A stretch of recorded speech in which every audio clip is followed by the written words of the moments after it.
Bonjour, je m'appelle Lisa Gehrig, j'ai fait le film L'Audition.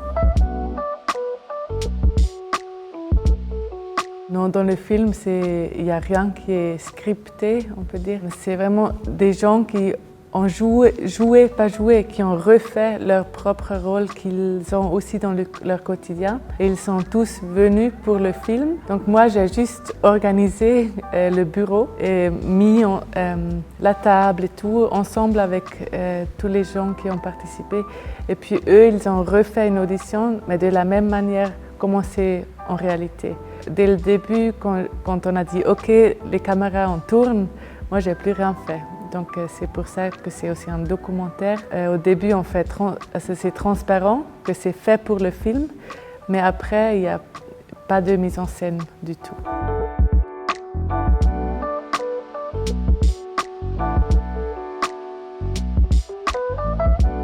Pour moi, déjà au début, c'était très important quand on a choisi avec qui on va travailler, que c'est des personnes qui sont assez stables psychiquement pour pouvoir participer à un projet comme ça. Moi, j'ai pu parler aussi avec des psychiatristes de traumatisme qui m'ont un peu expliqué comment ça fonctionne, qu'est-ce qu'on peut faire pour éviter de retraumatiser. J'étais toujours en conversation avec les protagonistes. J'ai toujours dit qu'ils sont libres de toujours dire « stop, j'en peux plus, ça va pas ».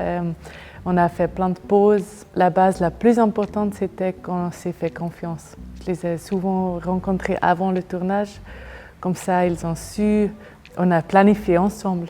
C'était un projet ensemble, donc ce n'était pas eux qui sont venus pour moi, on l'a fait ensemble.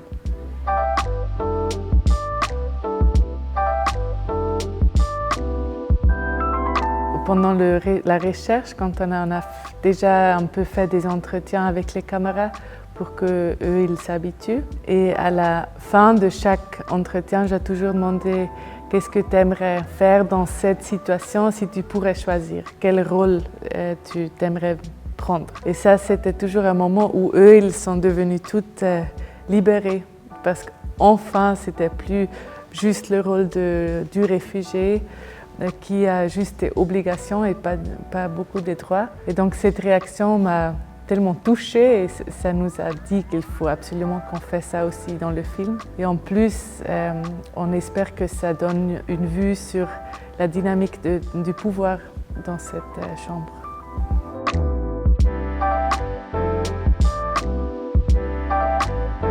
Deux des protagonistes ont reçu une autorisation de séjour. Alors les deux, ils peuvent travailler. Enfin, la vie continue. Et deux sont toujours en train d'attendre depuis des années. Et donc c'est des histoires très très longues. Et pendant toutes ces années, ils n'ont pas beaucoup de droits, ils n'ont pas beaucoup de moyens pour avoir une vie humaine.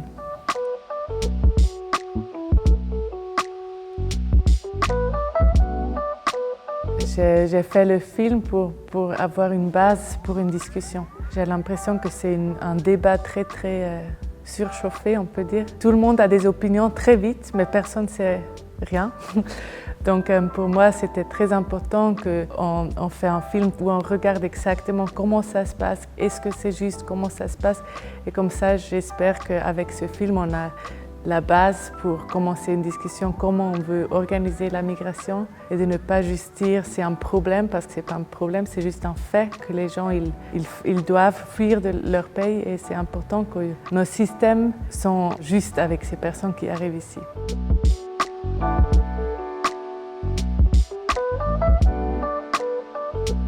Il faut toujours faire gaffe à ce qu'on entend, à des opinions qui viennent juste comme ça, des médias, des personnes vraiment de s'informer soi-même, de ne jamais oublier qu'on parle des personnes, des humains. Ça, c'est la première chose, la plus importante, qu'on est tous des humains. C'est simple, mais c'est important.